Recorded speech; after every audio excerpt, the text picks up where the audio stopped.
안녕하세요. 여러분의 삶이 행복하고 따뜻하고 그리고 성장할 수 있는 삶이 될 수 있도록 여러분을 도울 수 있는 책 나눔 시간입니다. 오늘 여러분에게 소개시켜 드릴 책은 축의 전환인데요. 2030 축의 전환은 마우로 기엔이 쓴 책입니다. 미래 예측, 패러다임을 선도하는 세계적인 경영 석학이라 그래요. 모든 것이 달라질 10년 후의 세계를 해부하는 거고요. 2030년 다음 산업혁명이 아프리카에서 일어난다고 합니다. 중국과 인도가 가장 큰 소비시장이 되고요. 남성보다 여성이 더 강해지고 부유해진다 그래요. 노동자의 절반 이상이 임시직 경제로 내몰리게 된다고 합니다. 오늘날 출생률 감소와 세대, 성, 지역, 계급 갈등, 코로나19, 팬데믹 등이 야기되면서 지각 변동은 이제 시작에 불과하다 그래요. 지금의 추세들이 수렴하는 2030이 오면 모든 것은 완전히 달라질 거라고 합니다. 세계의 축은 미국과 유럽에서 아시아와 아프리카로, 젊은 세대에서 나이 든 세대로, 남성에서 여성으로 이동한다 그래요. 상시적 발명과 기술 혁신이 소유나 화폐에 대한 기존의 개념을 바꿀 것이고, 누구도 경험해보지 못한 대변혁의 길목에서 국가와 기업, 개인은 어떤 선택을 내려야 할까요? 우리가 지금 겪고 있는 변화 중에 지속될 것은 무엇이고, 그리고 여러분 사라질 것은 무엇일까요? 주요 메가트렌드의 변화가 초래할 기회와 위기는 어떤 형태로 나타나게 될까요? 이 책은 이미 시작된 격변 앞에서 근본적인 분기점들을 짚어주고 힘의 방향을 알려주는 나침판이 될 거라고 합니다. 여러분 그러면 책 속으로 한번 들어가 볼까요? 마우로 F. 기에는 글로벌 트렌드 및 국제 비즈니스 전략 분야의 세계적인 전문가라고 합니다. 현재 펜실베니아 대학교 마틴스쿨의 국제경영학 교수로 재직 중이라고 합니다. 미국 예일 대학교에서 사회학 박사와 학위를 받았고요. 스페인 오비에도 대학에서 정치경제학 박사학위를 받았다 그래요. 인구와 경제의 변화가 기술의 발달에 어떤 영향을 미치고 그 반대의 경우는 어떤지에 관한 연구에서 가장 독창적인 행보를 보여주었다고 평가받고 있는 사람입니다. 이처럼 엄격한 연구를 바탕으로 세계의 부와 권력의 흐름을 보여주는 그의 강연은 코세라에서 10만 명 이상이 수강했다 그래요. 또한 최근 신설된 코로나19 팬데믹 관련 온라인 강좌와 전염병, 자연재해, 지정학, 글로벌 비즈니스와 불확실성 관리하기에는 2천여 명의 학생이 몰렸다고 합니다. 뉴욕타임스, 월스트리트 저널, 이코노미스트 등의 글을 기고하고 NPR 그리고 CNBC, 그 다음에 CNN 등에 출연하는 한편 각종 기업 및 단체의 자문가로도 활동하고 있다고 합니다. 2030 축의 전환은 10년 후 세계에 관한 그간의 연구를 정리한 것으로 오늘날 거대한 흐름들이 기업이나 노동자, 소비자에게 어떤 영향을 미치는지 다각도에서 조망하여 2030년의 세계를 예측한 글이라고 합니다. 노동층 인구가 정년층 인구보다 많아지고 여성들은 남성보다 더 많은 재산을 소유할 것이다. 아시아의 중산층 시장은 미국과 유럽을 합한 것보다 커질 것이고 또한 우리는 공장 노동자들보다 더 많은 산업용 로봇, 인간들의 두뇌보다 더 많은 컴퓨터, 인간들의 눈보다 더 많은 감지 장치 그리고 국가들의 수보다 다양한 통화에 둘러싸일 것이다. 이것이 바로 2030년의 세계다. 눈사태 같은 변화에 영향을 받은 노동자와 소비자에게도 관심이 깊다. 수많은 강연에서 정치가 기업과 경영자와 중간관리자, 고등학생과 대학생에 이르는 사람들에게 이 책에 쓴 내용을 이야기한다. 사람들의 소비 성향은 그들의 교육 수준이나 소셜미디어 활동을 분석하여 대강은 설명할 수 있다. 또한 얼마나 많은 사람들이 80에서 90까지 살 수 있을지 상식적인 선에서 계산할 수도 있다. 그리고 노년층 및 퍼센트 정도가 인간이든 로봇이든 간병인을 필요할지를 꽤 정확히 예측할 수 있다. 간병하는 로봇들이 다양한 억양으로 여러 언어를 구사하고 고집을 피우지 않고 쉬는 날도 없고 긍정적인 문제를 포함한 어떤 문제로도 노인을 괴롭히지 않는다고 상상해보자. 이 책의 핵심은 바로 시간은 우리를 기다려주지 않는다는 사실이다. 끝은 새로운 종류의 시작을 의미하고 그 새로운 시작에는 수많은 기회가 함께한다. 눈에 보이지 않는 곳까지 파고들어 새로운 트렌드를 예측하고 단절보다는 소통을 택하고 자신과 자녀들, 배우자, 미래의 가족, 직장 등을 위해서 올바른 결정을 내릴 줄 안다면 변화의 충격은 모든 사람들에게 영향을 미칠 것이다. 좀 더 많은 여성들이 교육받고 가정 밖에서 경력을 개척하고 있으며 더 적은 자녀를 출산하고 있다. 우리가 미처 깨닫기도 전에 남성 백만장자들보다 여성 백만장자들이 수가 더 많아질 수도 있다. 한편 각 세대는 각기 다른 다양한 열망이나 포부를 드러낸다. 무언가를 소유하기보다는 공유경제를 주장하는 밀레니얼 세대에 많은 관심이 쏟아지고 있지만 이들에 대한 관심은 지나친 것일 수도 있다. 인구 비율로 봤을 때 향후 10년 안에 가장 많은 비중을 차지하는 세대는 60세 이상 노령층이다. 이제는 대기업이 중소기업이든 대기업이든 계속 살아남고 싶다면 노년층에 더 많은 관심을 가져야 한다.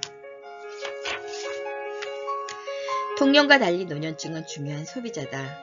자신들만의 생활 방식이 있는 이들은 밀레니엄 세대만큼이나 그 이상으로 앞선 신기술 수용자가 될 가능성이 있다. 과거와 달리 우리는 학교에 다니면서 예전보다 훨씬 많은 기술들을 새롭게 습득할 수 있다. 2019년 뉴욕타임스에서는 폐교 위기에 처한 초등학교에 입국한 한국 할머니들이라는 제목의 기사가 실리기도 했다. 화가 파블로 피카소와 조르주 브라크는 비율과 원근법에 대한 기존의 가정과 규칙들을 버림으로써 입체파의 선구자가 될 수 있었다. 스위스 태생의 프랑스 건축가 르코크쥐에는 역시 마찬가지였다. 르코크쥐에는 넓은 열린 공간을 만들기 위해 벽을 흡수하고 현대식 건축법을 고안했다. 또한 건축의 측면 전체를 유리창으로 덮기도 하고 강철과 유리 그리고 시멘트의 본질적인 우아함을 불필요한 장식 뒤에 숨기지 않고 그대로 드러냈다. 프랑스의 소설가 마르셀 프루스트는 이런 말을 남겼다. 진정한 발견의 여정은 새로운 풍경을 발견하는 데 있는 것이 아니라 새로운 눈을 갖는 것이다. 실제로 와튼 스쿨의 동료 교수인 조지 데이와 폴 슈메이커가 발견한 개념인 주변의 시력을 활용하여 수평적 사고로 더 유익한 효과를 얻을 수 있다.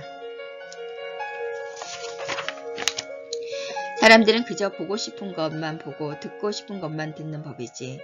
사람들은 결국 언제나 예상치 못한 특별한 상황에 대해서는 두 눈을 감아버린다. 집을 팔지 않고 필요한 돈을 확보하는 전통적인 방법이 두 가지가 있다. 첫 번째는 집을 담보로 은행에서 돈을 빌리는 방법이고, 하지만 그러면 어떤 식으로든 채무자가 되고 매달 은행에 돈을 상환해야 하는 압박감에 시달려야 한다. 두 번째는 집을 담보로 하여 매달 일정한 돈을 은행으로부터 받고 일정한 시기가 되면 집을 은행에 넘기는 방법이다. 이 방법은 비교적 부담이 적지만 자녀들이 집을 상속받지 못한다. 여기에 에어비앤비가 등장했다. 자녀들이 떠나고 남은 빈 방들을 에어비앤비를 통해 찾아가 머물고 가는 여행자들에게 빌려주는 것이다. 집주인이 여행을 떠나거나 자녀들 집에 머무는 식으로 집을 비울 경우 집 전체를 빌려주기도 하고 어느 쪽이든 빌려주는 쪽과 빌리는 쪽은 서로 형편에 맞게 자유롭게 조건을 조정할 수 있으며 집주인은 집을 은행에 넘기는 일 없이 필요한 돈을 확보할 수 있다. 에어비앤비는 서로 다른 흐름들이 하나로 합쳐지지 않았다면 결코 성공할 수 없었다. 줄어드는 출생률과 더 길어진 기대수명, 연금이나 사회복지 수당만으로는 불안한 미래, 그리고 폭발적인 스마트폰 사용 증가와 점점 커지는 공유 개념에 대한 관심이 하나로 맞물린 덕분에 성공할 수 있었다. 우리는 과거와는 다른 방식으로 새로운 세상에 접근할 필요가 있다. 마지막 방법에는 새로운 현실과 기회를 이해하고 활용하는 데 유용한 원칙과 접근 방법들을 소개하겠다. 모든 것이 이미 시작되었고 바로 우리 코앞까지 와 있다는 사실을 명심해야 한다.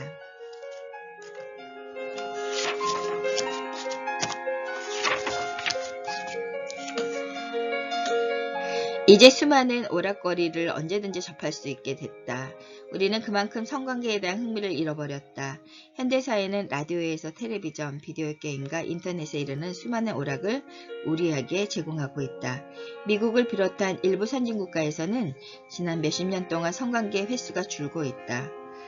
성적 행동 보고서라는 학술지에 실린 연구 결과에 따르면 1990년대 후반과 2010년대 초반을 비교하면 미국 성인들의 연평균 성관계 횟수가 9분의 1로 줄어들었다.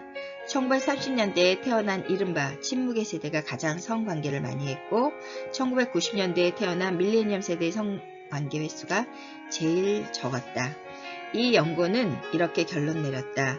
미국인들의 성관계 횟수가 점점 줄어드는 이유는 장기간 함께하는 배우자가 없는 사람들이 늘어나서이기도 하고 짝이나 배우자가 있더라도 성관계를 적게 하고 있기 때문이라고 했다. 전기 공급이 끊긴 가정은 실혼 집단, 자기 발전이 가능했던 가정은 통제 집단이 되는 셈인데 9개월이 흐르자 실험 집단에서 평소보다 20%나 많은 아이들이 태어났고 통제 집단에서 아무런 변화도 일어나지 않았다. 더 적은 자녀에게 더 많은 관심과 지원을 하고 싶어 한다고 말할 수 있다.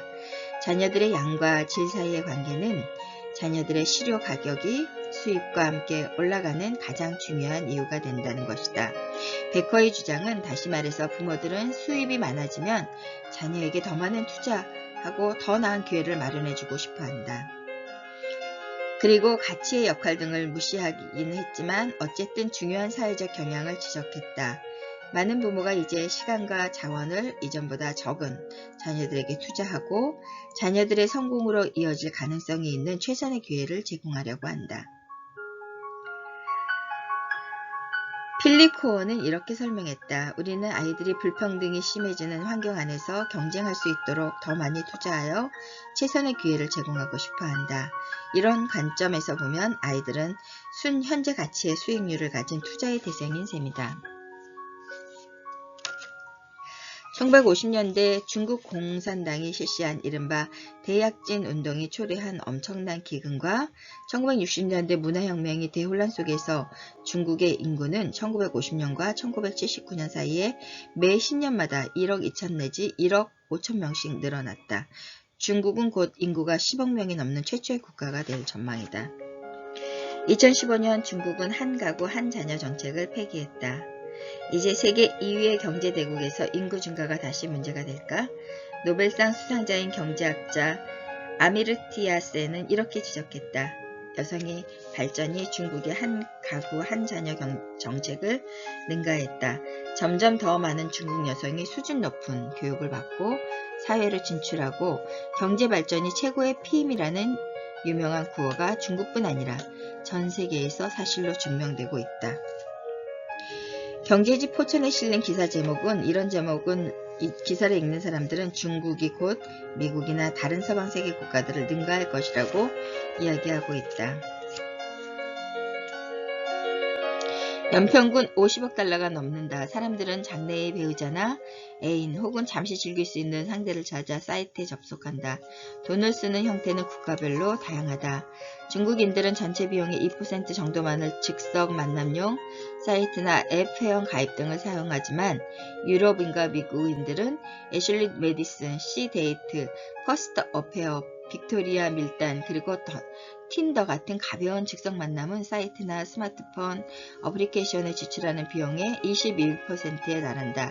반면 중국인들은 82% 이상의 비용을 바이하나 지하유안 같은 비교적 진지한 중매 사이트에 지출하고 있다. 유럽인과 미국인들의 경우는 40% 정도다. 이처럼 중국 남성들은 잠시 즐기는 상대가 아닌 진지한 배우자를 고르는 일에 더 중요시하고 있다. 물론 아프리카에서 사람들이 살 수 없는 거대한 사막이 있다. 그렇지만 일본을 제외한 다른 지역에서도 사막과 비슷한 곳은 있다. 현재 아프리카에서는 13억 명이 살고 있는데 앞서 언급한 국가들의 인구를 합치면 35억 명이 조금 넘는다. 현재 1제곱마일당 인구 밀도가 아시아가 아프리카보다 3배, 유럽보다는 4배 높다.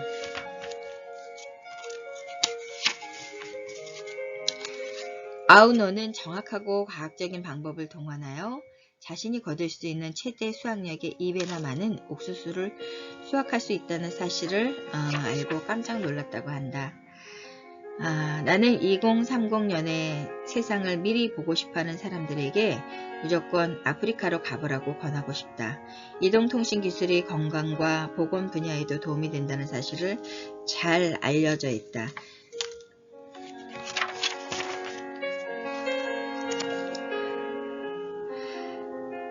직업의 3가지는 가사 도우미, 주방일, 그리고 농업 관련 단순 노동이다. 그런데 고등학교 졸업장이 없는 미국인들 훨씬 많은 수가 주로 계산대 담당, 트럭을 포함한 각종 차량 운전, 경비직 등에 종사한다.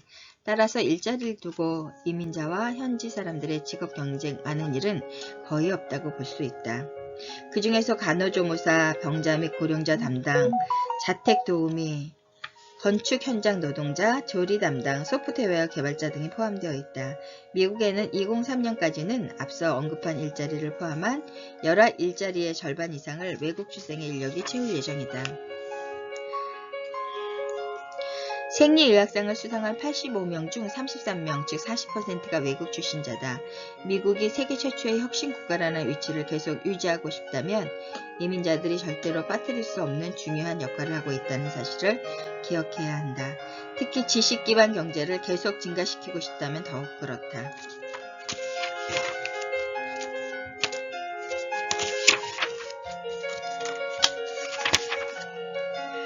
스탠퍼드 대학교에서는 전기공학 박사과정을 공부하기 위해 미국으로 건너왔다.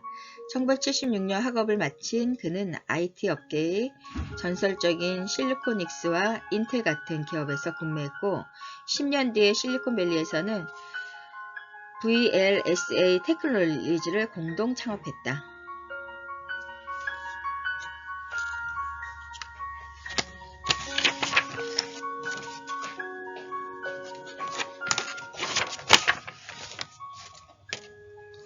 미국 연방준비은행의 자료에 따르면 친무계 세대는 베이비붐 세대에 비해 계산이 1.3배 정도 많고 X세대보다는 2배 많다. 밀레니얼 세대보다는 무려 23배나 많다고 한다. 닐 하우는 이렇게 말했다. 시장은 이제 이들의 새로운 구매력을 알아차렸고 60대에서 70대에 이르는 나이 많은 소비자들의 관심을 끌기 위해 많은 비용과 노력을 지불하고 있다. 2008년에 일어난 금융위기는 모든 세대가 부모 세대보다 재정적으로 더 안정된 상황을 누릴 수 있다는 오래된 믿음의 의문을 던졌다.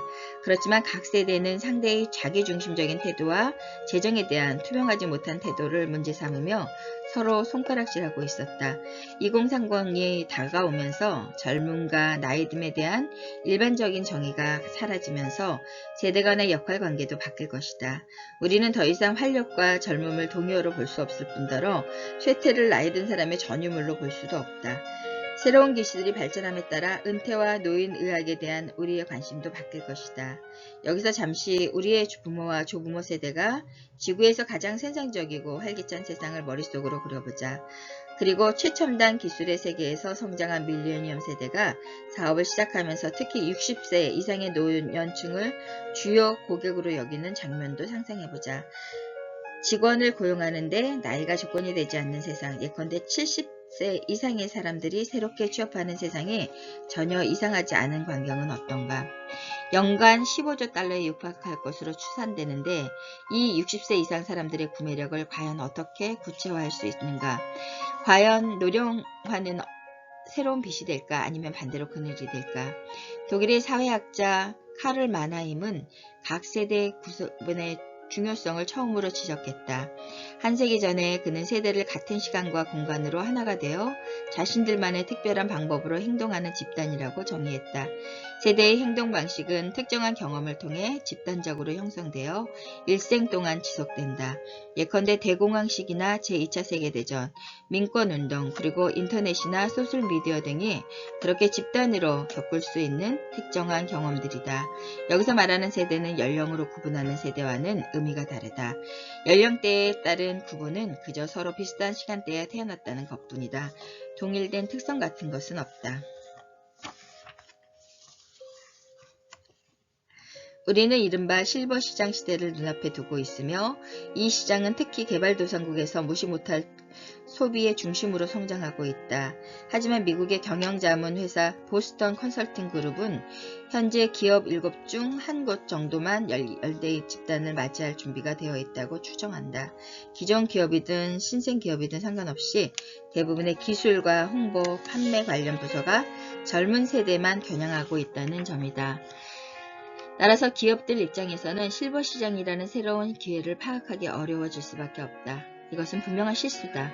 실버 시장은 과거에 비해 현재 더 활성화되고 있을 뿐더러 일부에서는 이들의 구매력이 2003년이 되면 무려 200조 달러에 달할 것이라고 추산하고 있다.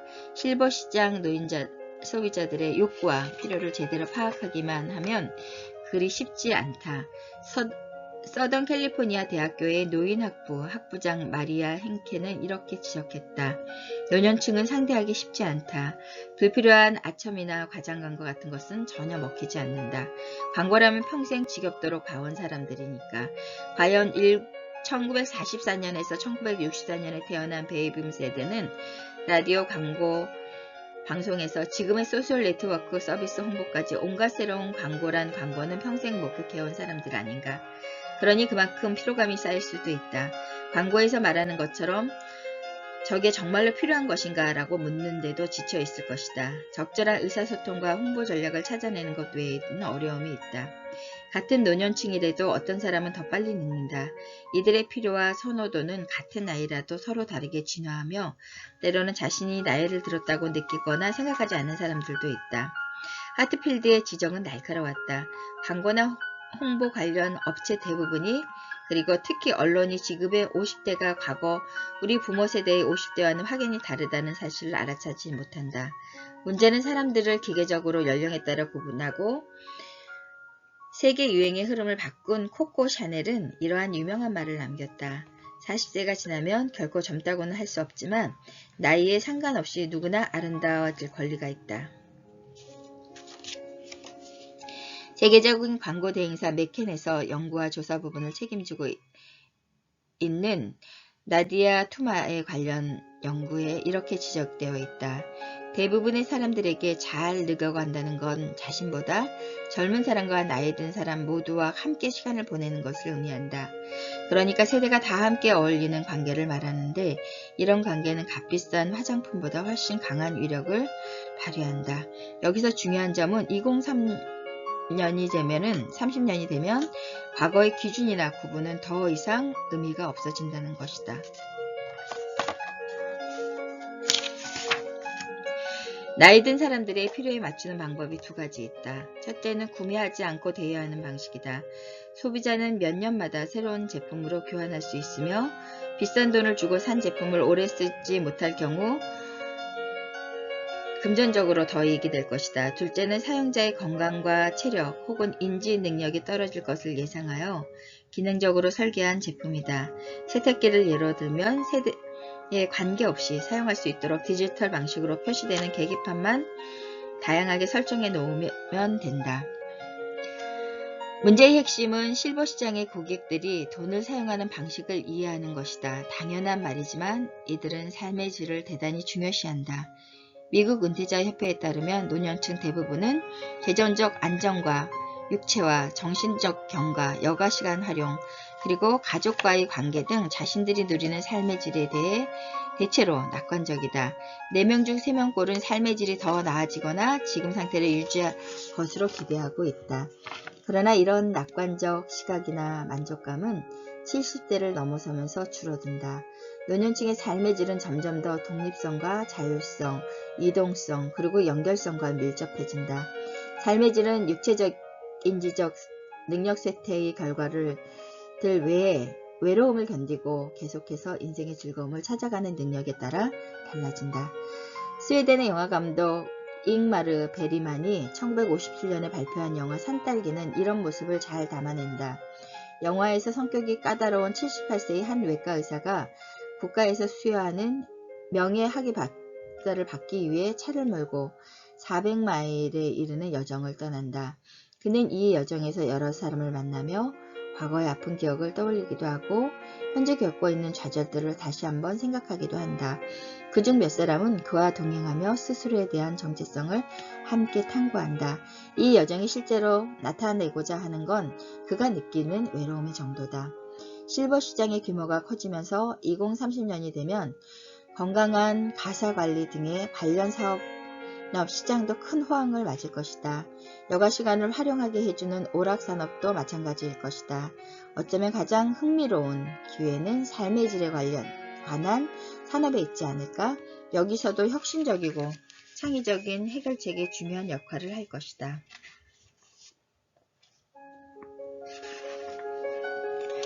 노년층의 필요외 지출을 세계적인 규모로 생각하면 한 가지를 유념해야 한다. 유럽과 캐나다, 일본은 이런 지출의 비율이 미국보다 12%포인트 높은데 그 원인은 본인이 부담해야 하는 건강관리 비용이 상대적으로 낮기 때문이다.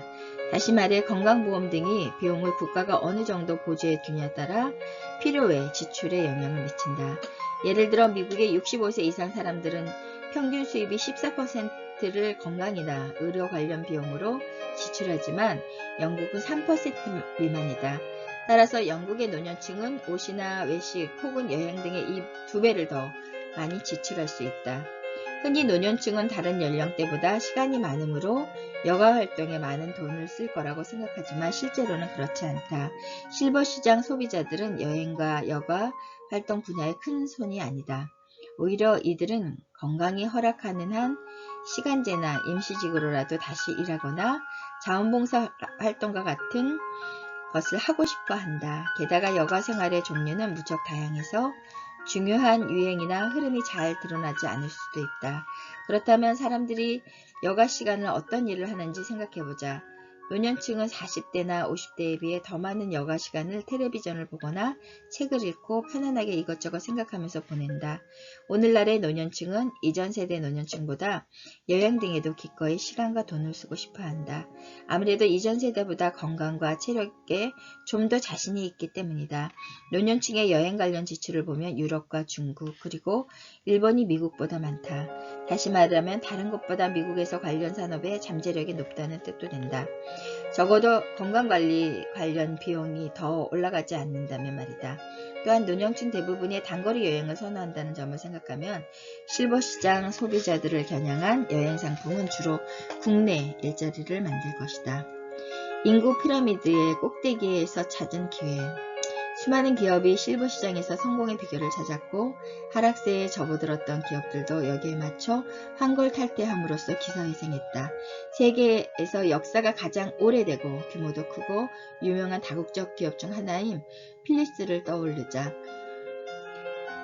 헤라르트 필립스는 아버지인 프레데릭 필립스와 함께 1891년 네덜란드에서 필립스를 공동으로 설립했지만 1895년에 파산 직전까지 물렸다.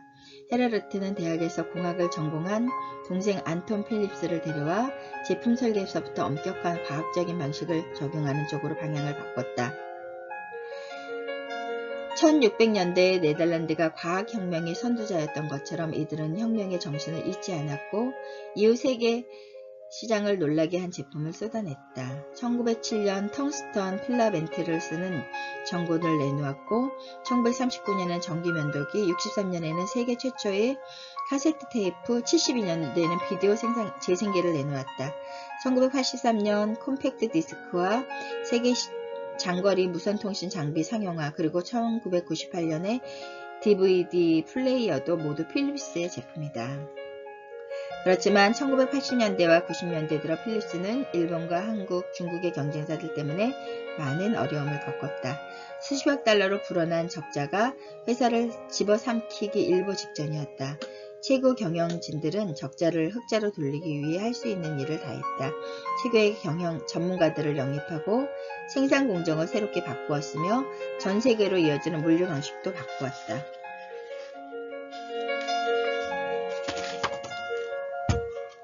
얼마 전 일을 그만둔 어머니는 최신 기술에 정통한 노년층의 대표적인 사례다. 어머니는 인터넷으로 여러 사람들과 대결하는 위즈 위드 프렌즈라는 게임에도 능숙할 뿐 아니라 페이스북에 사진을 올리는 법도 잘 알고 있었다. 셀카 찍는 솜씨도 나쁘지 않았다. 줄리엣 결론은 이랬다. 생각해보면 머지않아 이렇게 매일 일상생활에서 디지털 기술을 부담없이 접하도록 의사들이 노년층과 그 주변 사람들에게 권할 것 같았다.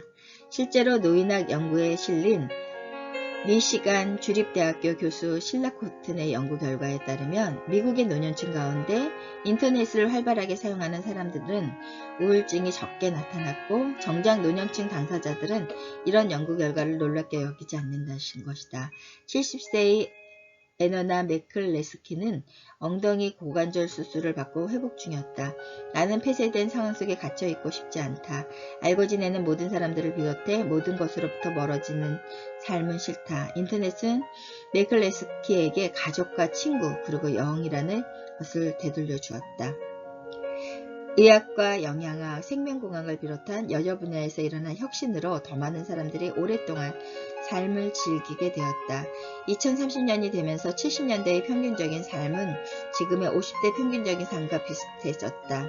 사람들은 일반적으로 가상현실의 인공지능, 나노기술 같은 새로운 기술에 젊은 세대의 욕구와 필요에 따라 주도되고 있다고 생각하지만 사실 지금 나타나는 놀라운 혁신과 발전의 상당 부분은 60대 이상 노년층의 필요에 따라 만들어지고 있다.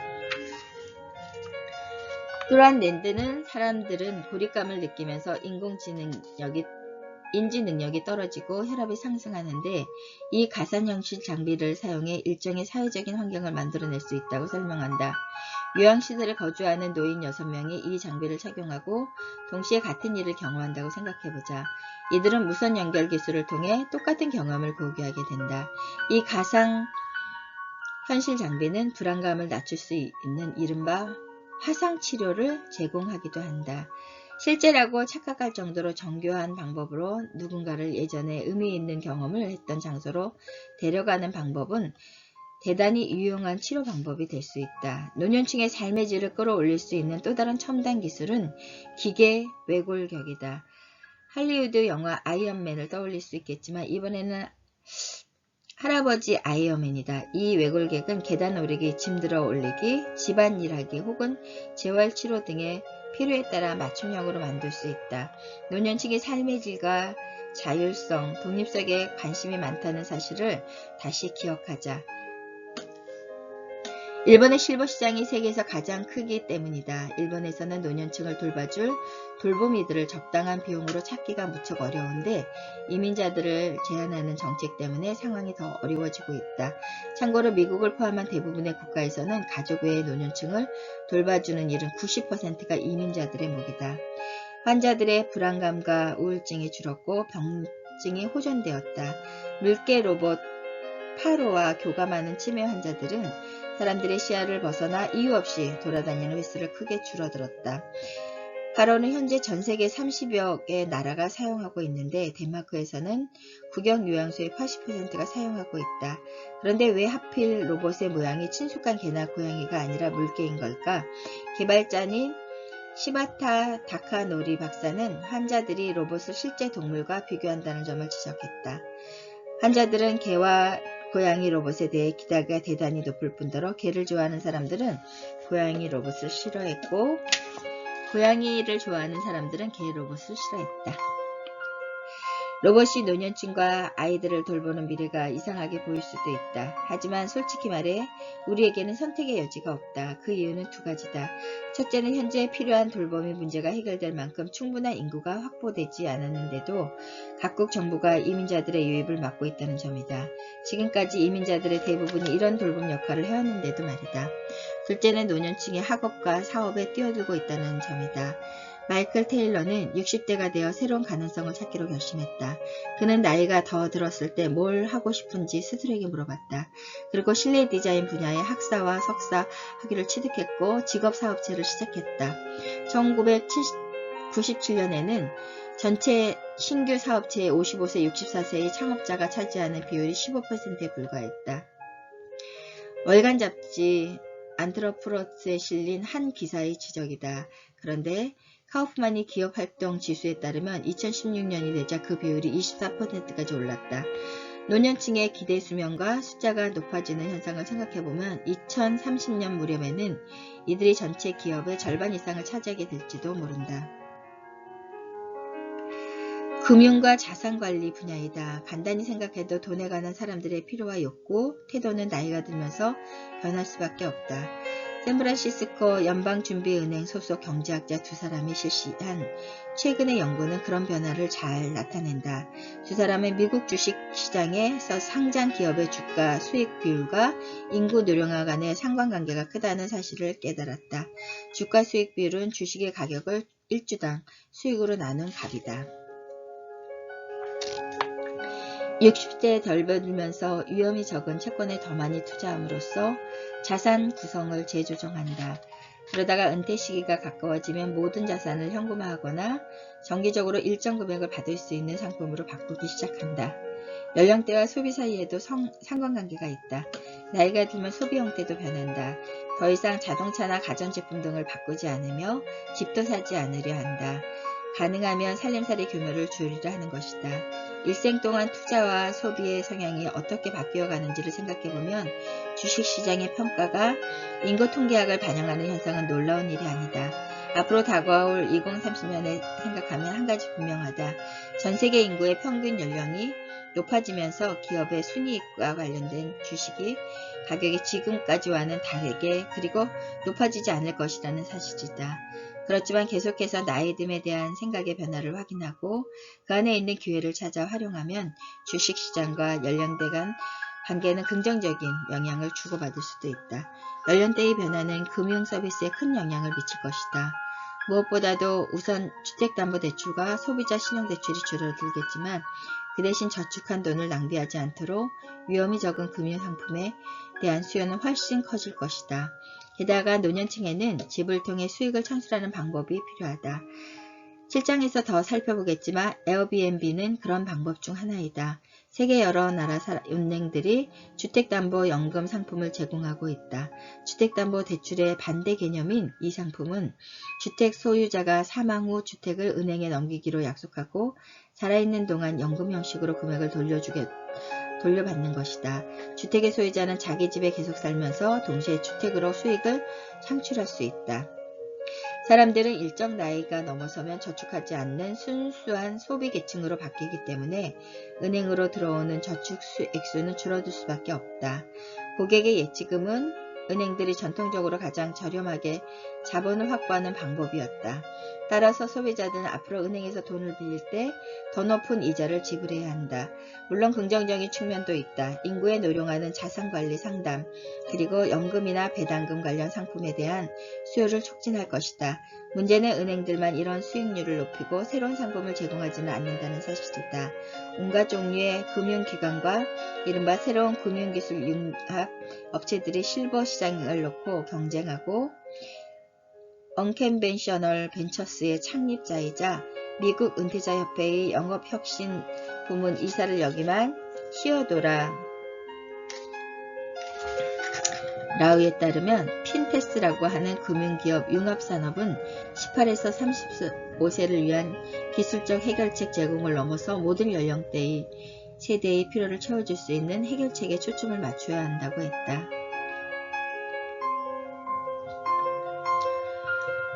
라마야 조지프는 아버지가 실직한 후 페핀을 시작했다. 이 회사는 인공지능과 빅데이터를 활용해 맞춤형으로 자동화된 재무관리 계획과 상담, 그리고 투자 상품을 고객 5천여 명에게 소개한다.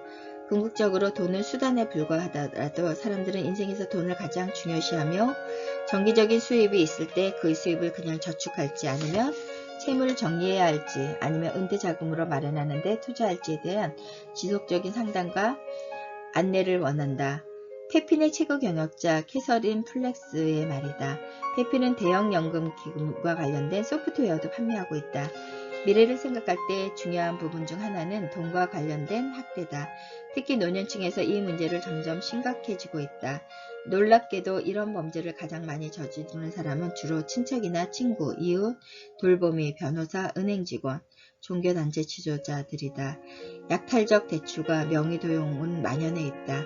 미국 노년층 보호협회에 따르면 노년층 20명 중 1명꼴로 돈 문제와 관련된 학대 범죄의 대상이 되는데 실제로 신고된 경우는 40사건 중 1건에 불과하다. 비영리 단체인 미국 노인연합의 추산에 따르면 이런 학대와 범죄, 사기와 연관된 피해 액수가 미국에서만 연간 3천억 내지 300억 내지 360억 달러에 이른다.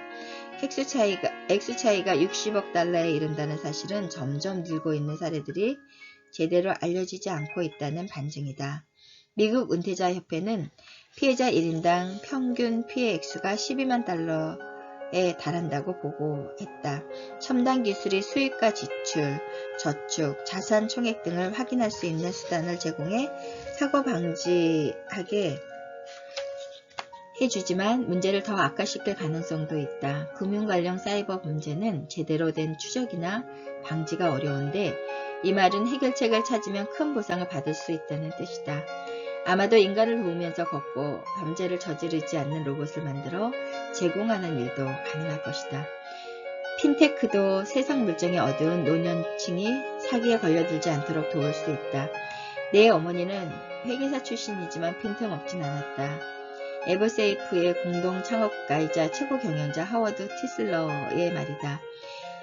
티슬러의 어머니는 다른 법 문제는 잘 몰랐기 때문에 매주 본인의 이름으로 발행한 수표의 결제를 다른 사람에게 시켰는데 어느 날 그동안 저축한 돈이 모두 사라졌다는 사실을 알게 되었다.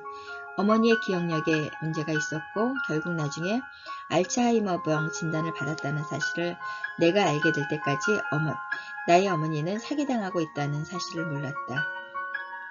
에버세이프의 공동창업자 리즈 로버는 맨해튼 지방검찰청에서 노인학대 담당 부서를 담당했다. 여러 유명한 사건 중에서도 앤서니 디 마셜은 기소한 일화를 언급했다. 마셜은 사회사업가로 유명한 브록 에스터의 외아들인데 어머니의 돈을 수백만 달러나 횡령한 채로 유치장에서 2개월간 수감되었다. 그가 어머니 돈에 손댄 이유는 자신이 상속받은 유산이 어머니 재산인 총 1억 달러 중 일부분이라는 사실을 알게 되었기 때문이다. 알츠하이머병을 심하게 앓고 있던 브룩 에스터는 아들이 하는 짓을 막을 수가 없었다. 운동이나 독서, 오락 같은 건 다 해봤어. 요가나 요리, 식물 가꾸기, 중국어 배우기까지 말이야. 진짜 해볼 수 있는 건 다 해봤어. 배는 결국 인터넷으로 옷을 파는 작은 회사에 다시 취업했다. 이 회사의 최고 경영자 주스 오스틴이 사회공헌을 위해 실시하는 새로운 노년층 대상 일자리 알선 계획을 통해서이다. 이런저런 소동을 거친 후 배는 주스에 가장 가깝고 신뢰할 수 있는 조언자가 되었다. 실버 세대의 지식과 경험을 적절하게 활용하지 못해서 낭비되는 재능이 얼마나 많은지 생각해보자. 게다가 이 세대의 숫자는 점점 더 늘고 있다. 잠시 눈을 돌려 집에 있는 할아버지, 할머니, 이 사회에서 가장 활기차고 생산적인 계층이 되는 세상을 상상해보자. 은퇴자들을 위한 보장계획은 사람들의 삶의 학업과 노동 그리고 은퇴라는 강단명료한 3단계의 진행 과정을 거치도록 만들어 주었다. 여기에서 개인이 선택할 여지가 없었다. 정부는 각자의 연령대에 맞춰 무슨 일을 해야 하는지 지정해 주었고 사회적 규범은 그렇게 통제된 삶의 형태를 더욱 공고하게 만들었다. 전 세계적으로 늘고 있는 60세 이상 노년층의 숫자는 머지않아 매우 중요한 주제가 될 것이다. 특히 S세대, 밀레니엄 세대 등 수가 적은 젊은 납세자들이 이 문제를 정치적으로 연관시키기 시작했다는 것이다. 밀레니얼 세대의 어린 시절 교우관계는 거리에 구애받지 않았으며 이들이 생각하는 친밀한 관계의 기준도 인터넷과 만남 사이트 등 새로운 매체를 통해 많은 변화를 거쳐왔다. 2030년 이후의 세상은 부분적으로 밀레니얼 세대의 태도와 행동에 따라 형성될 것이고 그러므로 10년 후의 세상이 어떻게 변할지 이해하려면 이 시대들을 이해할 필요가 있다. 제너레이션 미에서 밀레니얼 세대는 역사상 자기애가 가장 강한 세대이고 그 이유는 그들의 부모 때문이라고 주장했다. 아이들은 부모들에게 특별하지만 부모 외에도 세상 모든 사람들이 똑같이 대해줄 것이라고 믿었고 아이들을 내버려둔 것은 엄청난 실수였다. 책이 한 대목이다. 아이들에게 가장 필요한 건 자아도취나 자존심이 아니라 부모의 사랑과 관심 그리고 지나친 확신보다는 자기 단련과 인내심이 더 중요하다는 가르침이다. 다른 평론가나 비평가들은 밀레니엄 세대의 다른 특징들은 즉 사회에 기여하려는 욕심과 새로운 경험에 대한 추구 혹은 돈보다는 열정을 더 추구하는 마음가짐 등에 주목했다. 2016년 실시된 한 연구에서 연구진은 밀레니얼 세대가 자기의 성격 검사에서 부모 세대보다 높은 점수를 기록했다고 결론 내렸지만 그런 비교는 나이에 따라 삶에 대한 태도가 변한다는 걸 생각하고 그리고 공정하지 않았다. 인구 통계학자 윌리엄 스트라우스는 밀레니엄 세대라는 말을 처음 사용한 역사학자 닐 하우스는 밀레니얼 세대는 침묵의 세대만큼이나 타인을 많이 배려한다고 주장했다.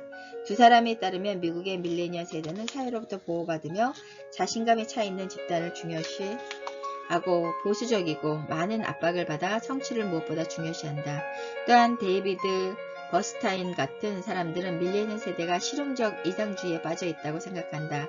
이들에 따르면 밀레니얼 세대는 급진적이나 혁명적인 사회적 변화를 추구하지 않고 실용적인 방법으로 세상을 더 나은 곳으로 만들려고 한다.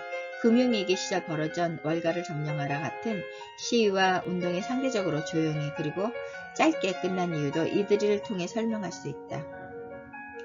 언론인 에릭 후버는 긍정적이든 부정적이든 밀레니얼 세대에 대해서 이런 설명들의 문제는 주로 여유로운 집안에서 자라며 많은 것들을 이루고 경험한 부유한 백인 10대 청소년들을 겨냥한 점이라고 주장했다. 이 청소년들은 인류대학에 지원할 무렵이 되어서야 겨우 불안감을 맛보고 늘 주변을 맴도는 극성스러운 부모들의 보살핌을 받으며 여러 일을 어렵지 않게 처리해온 세대다. 이들보다 형편이 어려운 사회적, 경제적 배경 속에서 자란 밀레니엄 세대는 분명 행동이나 태도가 다를 것이다. 뉴요커에 실린 지아 토렌티노의 주장에 따르면 미국의 밀레니엄 세대는 부모 세대보다 풍족하게 살 확률이 50% 뿐인 최초의 세대이며 갈수록 경쟁이 치열해지는 경제 상황 속에서 이들의 미래를 보장해 줄 수 있는 것은 어디에도 없다. 많은 기업들이 이들의 자신감이나 자존감에 겨냥해 영업이나 홍보활동을 하지만 실제로는 그 자신감이나 자존감이 경제적 전망을 더 어둡게 만들고 있는지도 모른다. 오바마 행정부 당시 백악관 경제자문위원회가 집계한 통계 자료들에 따르면 미국의 밀레니엄 세대는 일반적으로 집이나 자동차를 소유하는 일에는 관심이 적으며 20대는 물론 30대에도 부모와 함께 살고 결혼을 미루거나 포기하기도 하고 25% 정도의 운전면허를 취득할 생각조차 없다는 자료도 있다. 다만 빨리 성공하고 승진할 수 있는 길보다 자신에게 의미 있는 일을 더 중요시한다는 점은 다를 뿐이다. 어떤 연구에 따르면 이들이 하나의 집단으로 일하기를 더 좋아하는 이유는 인터넷 소셜미디어를 많이 사용하기 때문이다. 이들은 인터넷으로 직장 사람들과 더 많은 의견을 교환하고 싶어하고 일과 휴식 사이의 건강한 균형을 추구한다고 하고 있다. 직업이나 일에 관한 밀레니엄 세대의 선호도에 중요하게 자리하는 것은 이들이 사회생활을 막 시작하면서 겪을 때 2008년의 금융위기나 그에 따른 불황이었다.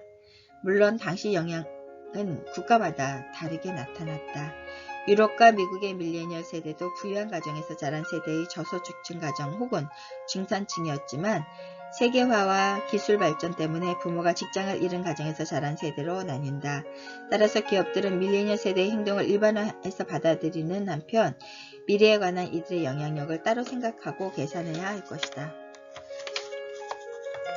자기 표현의 가치를 중요시한다. 이러한 차이를 만든 원인은 상대적인 물질적 풍요로움과 지적 능력, 그리고 더 넓은 사회적 연결성이다.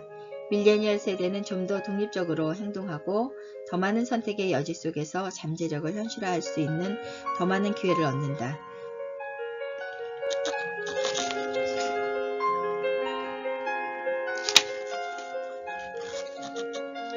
Z세대는 또한 연금 위기를 직접 경험하는 세대가 될 것이다. 이들은 앞으로 더 많은 세금을 낼 수밖에 없는데 그 덕분에 이들의 부모와 조부모들은 약속받았던 연금을 문제없이 받을 것이다. 서방 선진국들의 인구 노령화 시대로 걸어 들어가고 있다면 중국은 그야말로 달려가고 있다. 중국의 노년층은 미국의 노년층보다 더 어려운 상황을 맞이하고 있다. 그 수가 훨씬 빠르게 늘고 있을 뿐더러 수많은 젊은 세대가 고향을 떠나기 때문이다. 장푸민과 류시응은 70대의 노부부로 수도 베이징의 남쪽에서 800마일 떨어진 작은 마을 융왕터우에 산다. 부부에게는 아들이 둘 있지만 대학을 졸업한 후 둘 다 베이징에서 돌아오지 않고 있다. 인구 통계학자들은 장푸민과 류푼과 같은 노년의 부모들을 일컬어 남겨진 노인들이라고 부른다. 중국 도시 지역 밀레니엄 세대의 가치관과 태도에 관해서도 체계적인 자료가 부족하지만 이들이 사회적 관용과 생활의 만족도, 언론의 자유를 포함한 자유에 대한 갈망 등 자기 표현의 가치를 매우 중요시하는 것만은 분명하다. 이들은 현대화와 재산 축적 그리고 진보를 서방과는 다른 시각으로 바라보고 있다. 노인들이 머무는 장기 요양시설에 대학생들을 무료로 살게 해주고 대신 매달 정해진 시간만큼 봉사하게 하는 것이다. 네덜란드에서는 처음 이 방식을 실시한 배경에서 노년층을 돌봐줄 인력이 부족한 사회적 상황이 자리했다. 문득 비슷하게 형편이 넉넉하지 않은 또 다른 집단이 떠올랐다. 바로 학생들이다.